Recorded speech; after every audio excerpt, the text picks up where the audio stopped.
Welcome guys back to King Kawazy, and we are here with every Premier League team's best player of the season. Now, like I said, all my football videos are very questionable. A lot of people disagree with a lot of my thoughts, but yet again, like I did with the the team of the year or team of the season or something, I have some statistics to actually back up my points. So this is all of the 20 teams. I've written down all the players, some of their stats and everything to back the points up. Let's get into it. Okay, so the way we're going to be doing it is alphabetical order. So we're going with Arsenal down to Wolves. Starting off with Arsenal, we have Lacazette. Arsenal was a tough team to choose with. Saka, Smith Rowe was in mind. Rob Holding was in mind. I had to go with Lacazette just based on his stats alone. I never really saw much on Lacazette until towards the end of the season, but he's ended the season with 13 goals, 2 assists in 30 games. I cannot disagree with that whatsoever, and he's going to have to go above any other Arsenal player. Okay, going in with Aston Villa next. This was such a tough one. I genuinely felt like putting down Martinez and Ollie Watkins because them two together are just insane. Watkins has, I think it's 13 goals, 5 assists. Martinez, though, is the player we're going with. In 36 games, he's played every single game. He's got 15 clean sheets. That's in nearly half of his games. He's had a clean sheet. Insane stats for a team like Villa. What a deal. He was like, 15 million from Arsenal. Very surprised that Arsenal didn't keep him and just sell Leno to Villa or just sell Leno in general. Martinez has definitely shown what he was capable of at Villa, and he fully deserves it. Okay, next up, Brighton. Another very tough one. They've had a dreadful season, which I didn't actually expect with the team that they've built. But it's got to be Trossard. I really felt like going with Bissouma. Stat-wise, though, just the 0 assists and 1 goal just doesn't really do it. I know he's a DM and his defensive stats are really good, but I just had to go with someone more attacking. And I've went with Trossard. 4 goals, 5 assists in 33 games. That's pretty much all I could go with. Yet again, most of these teams are going to be so tough because a lot of the teams haven't done as good as what we thought, and a lot of the players haven't even done as good as what we thought. Teams like Brighton, Burnley, Sheffield, Southampton, West Brom wasn't that hard. But even West Ham was quite difficult because so many players have done well at West Ham. So yeah, a lot of these players were difficult to choose, but we're going with Trossard for Brighton. Okay, next up, Burnley, Chris Wood. Pretty straightforward, I'd say this one is. I was going to go with Josh Brownhill or Ben Mee or Tarkowski, but Chris Wood, just stat-wise, has been ridiculous this season and got, was it 4 against Wolves? 3 or 4 against Wolves? He ends the season, well, so far, the season hasn't even ended, there's still 2 or 3 games left, but Chris Wood has 12 goals with 3 assists in 31 games. Identical stats to Lacazette, basically. That does actually show how bad Arsenal have done this season, but yet again, how good Chris Wood has done, especially at the age he is. And Burnley, I feel like, just have such a boring team. I feel like they've had the same team for ages, and just, it's so boring. They're always in a relegation battle at some point in the season and somehow find their way through because players like Chris Wood build themselves up to get them there. Okay, Chelsea. Another pretty tough one. Considering in my team of the season, I did put Kante in. I've actually went with Mason Mount. I dislike the way Mason Mount is rated. I really dislike it. I feel like he's rated a bit too highly. But let's be honest, this season he has just been most likely the best team at Chelsea, best player at Chelsea. Really good stats: 6 goals, 5 assists in 34 games. I've just got to say though, Mason Greenwood's stats are better. No one's really speaking about Mason Greenwood. Just saying. Mason Mount seems to be slightly overrated in my opinion. Not just because I hate Chelsea or anything, it's just his stats have not been that good at all. And he's older than Greenwood, isn't he? So, yeah. But it's just another tough one. Mason Mount.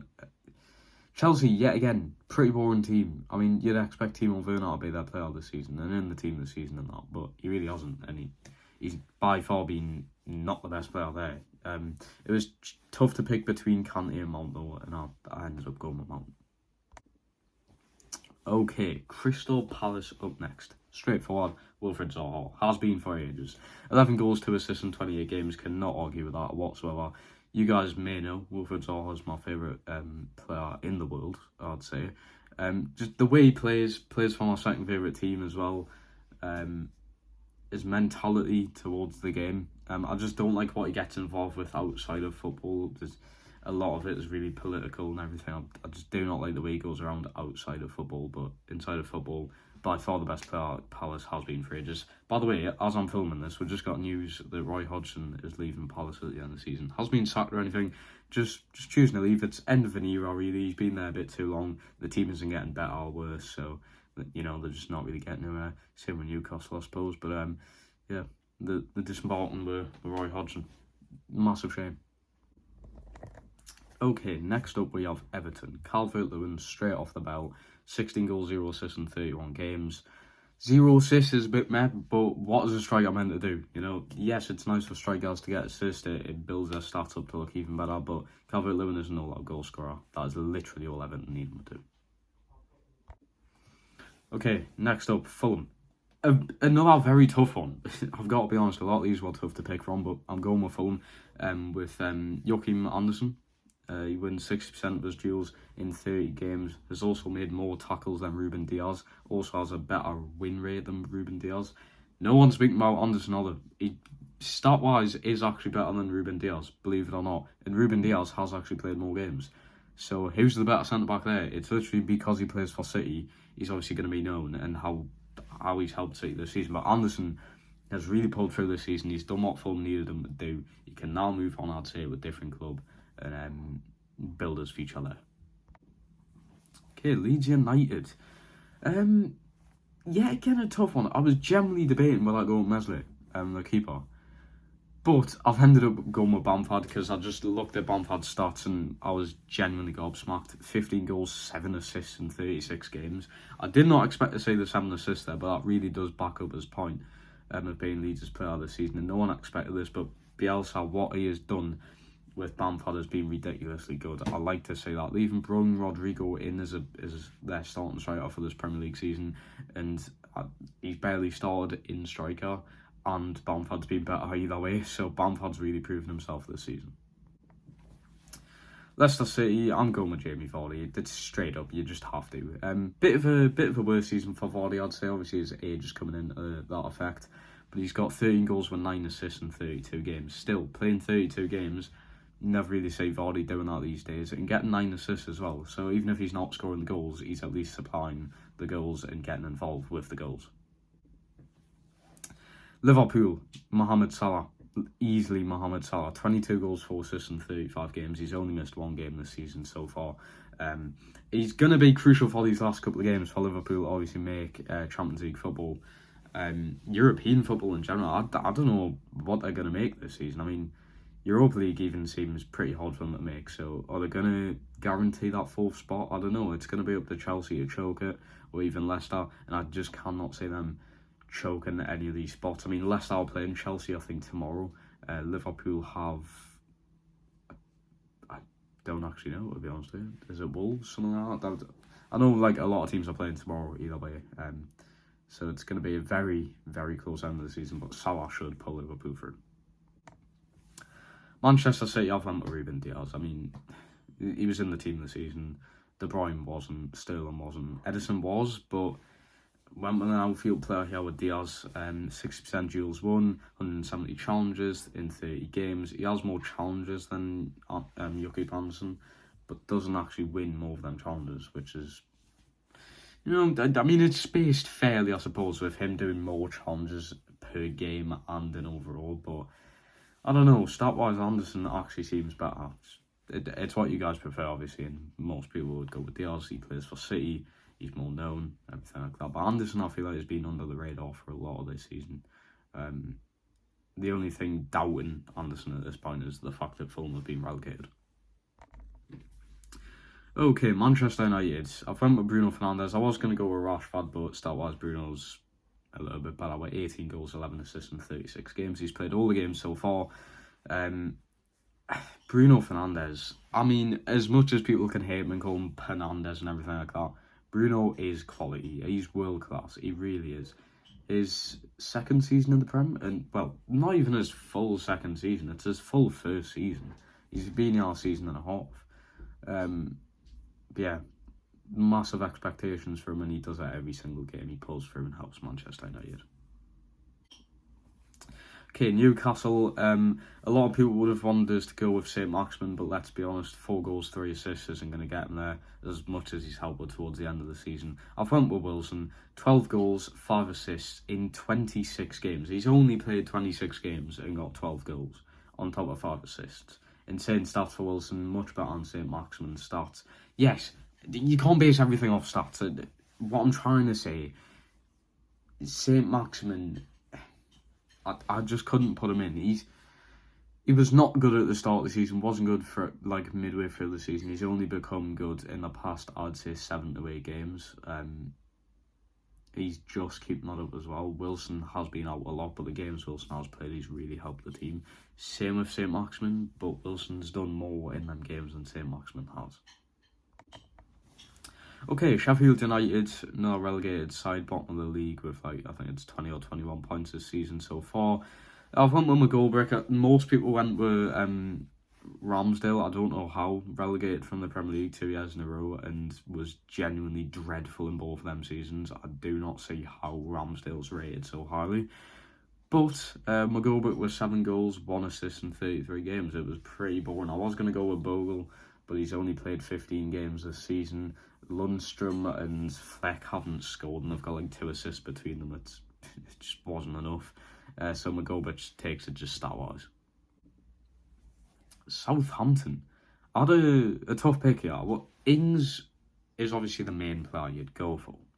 I have went with Ings, by the way. Danny Ings, 12 goals, 4 assists, 27 games. I'd say, actually, Callum Wilson has been better. Oh my god. I've just realised that. Callum Wilson's been better than Danny Ings this season. Yeah, I've just realised that. Okay, madness. I've got it all written down here. That is a madness. Genuinely, Callum Wilson's been better. Did not expect that, but yeah, just found it out now. I was going to go with James Ward-Prowse. He's played just a couple more games than Ings. He's got 8 goals with 7 assists.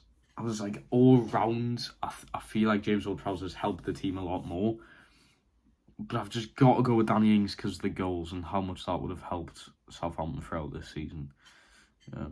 Yet again, not a tough one. Tottenham, I mean, what did you expect? It's Tottenham. Harry Kane, of course, 22 goals, 13 assists in 33 games. I did not expect Harry Kane to play 33 games this season, even though he has been injured still. But a lot of games for Harry Kane to be in, and I tell you, there's goals and assists. Him and Son, outstanding this season. I said in my stream last night, if they didn't have Kane and Son this season, Spurs would genuinely most likely be 15th, 16th. I'm not even lying here. Kane and Son have helped them out that much, but I have went with Kane just because of the goals. He's now tied with Mohamed Salah with 22 goals. Who's going to get the Golden Boot? Comment section down below. Okay, West Brom. I went with Matthias Pereira. He's a Premier League player. He does not deserve to be in the Championship for another season yet again. He needs to be sold to a Premier League side. West Brom are most likely going to be in the Premier League in not this season, but the season after. They'll get promoted yet again, I feel. But Pereira with 10 goals, 6 assists in 32 games. His stats are insane. Towards the end of the season, he's became really noticeable. But obviously West Brom were already relegated at that point, so there's not much point in really getting too excited about him because he's not going to be playing in the Prem next season unless he gets sold to a Prem team, but I can't see that happening. Okay, West Ham, yet again another tough team because there's so many good players that deserve it. I've went with Soucek because he was in my team this season as well. 9 goals, 1 assist, 36 games. He's played all the games so far this season. 9 goals as a DM. There's nothing much else I can say. 9 goals as a DM. His defensive stats are really good as well. Soucek has helped them out so much. Him and Soufal, brilliant permanent signings, both from Czech Republic. The chemistry between them, the link up, everything like that, it just made sense. And what David Moyes has done with that team has been impeccably good. I've got a feeling they are going to miss out on Europa League, but You know, it's going to be a big shame. They deserve to be in Europa League just to see how they'd cope in European football. Okay, and I think this could possibly go down as the most debatable choice. Wolves, the final team I've went with, Rui Patricio. I know. Hold up. Where's Neto? Where's Podence? Where's Traore? Where's Semedo? Where's Johnny? Where's Cody? Where's Matinho? Where's Neves? No, none of them. I've went with Patricio. 10 clean sheets in 36 games. He's played all the games so far with helping them through with 10 clean sheets. As bad as Wolves have done this season, in my opinion, Patricio's helped them out a lot with them 10 clean sheets. The defence in front of them, yes, tough. They do play far at the back. But I just had to go with Patricio to spice things up. And yeah, again, just thinking about it now, I should have went with Neto. But everyone's went with Neto. I want to spice things up. I want to change things up a little bit. Not just for the fun and the crack and to make people comment on the video. Not that. I genuinely think Patricio has been Wolves' player of the season. Okay, and there we have it. That is every Premier League team's best player this season in the 2020-21 season. Good luck for next season, all the Premier League sides. And I'll be bringing more videos like this just on football in general, and you know, get everyone involved, comment down below, everything like that. But in the link in the description down below, there is the King Kawazy Plays channel. Daily criminals videos of the Everton criminals. I'm getting them up, I'm getting them edited. Literally just got one sorted there, so I'm really excited for that. I go up at 8 o'clock tonight. We've been doing really well on that channel so far, and I want to kind of keep that up, so I'd appreciate all the support possible. But as you guys know, I do stream every day at 9 PM. I will be streaming tonight at 9 PM as well. I don't know when this video is going up, but I'll be streaming at 9 PM nonetheless, unless it's Sunday. So yeah, thank you guys so much for watching. Please leave a like, subscribe to the channel, turn notifications on, and I'll see you either in my stream live at 9 o'clock or in my next video. Peace.